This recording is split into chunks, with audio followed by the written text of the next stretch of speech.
More on this, I am now joined by Niagale Bagayoko, African Security Sector Network Chair. Hello, Niagale. Should we be concerned that a leader of Mali's coup is now heading a transitional council to civilian rule? What is happening today, in fact, is that the transition is less civilian as was expected after ECOWAS has agreed to take off all the sanctions it had adopted after the coup.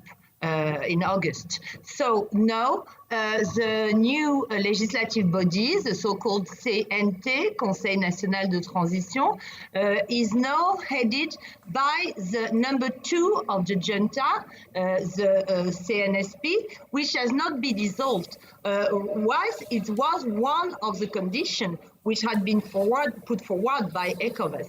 And now we can see that we have a legislative body with a number of members whose affiliation is not clear at all, because some decrees had been adopted a few weeks ago, stating a number of military, of civilians, but no, it is very difficult to know how many military, how many civilians exactly we do have. Exactly. Talking about probably more military figures, they dominate the interim government. Can we trust the process then? The question at stake is that, in fact, you can see that the legislative body has a lot of military within it, but also in the government, you have a lot of them, and also in the administration, because last week were appointed also the governors of the different regions. And over 20 regions, you have 13 which have been to military to figures. So there is clearly a transition which is more military civilian than civilian military, I would say. So what does that mean? Do you smell something fishy here? Can't we trust the process?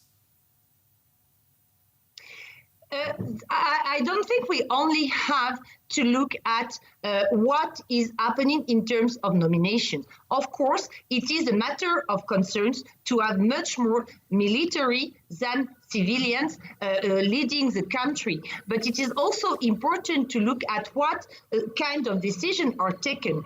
Presently, for instance, we can see that there is an agreement between the Prime Minister, Mokhtar, and the military, including Vice President Goïta, to go to make negotiations with some radical armed groups. And I think it is a very important point to take into account. But on the other side, you also have a lot of dissatisfaction with a lot of strikes, for instance, from a number of syndicates. Okay. So I think we still have to wait. Okay, we'll be waiting for that. Briefly, how much support or not could this get from the regional body ECOWAS, or would they just stand by to see what happens next?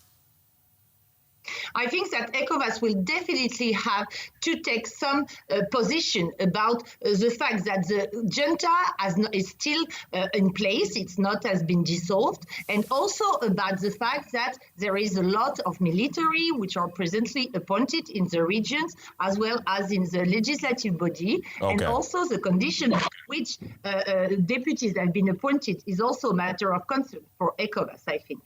Okay, Niagale Bagayoko, African Security Sector Network Chair. Thanks again for your time.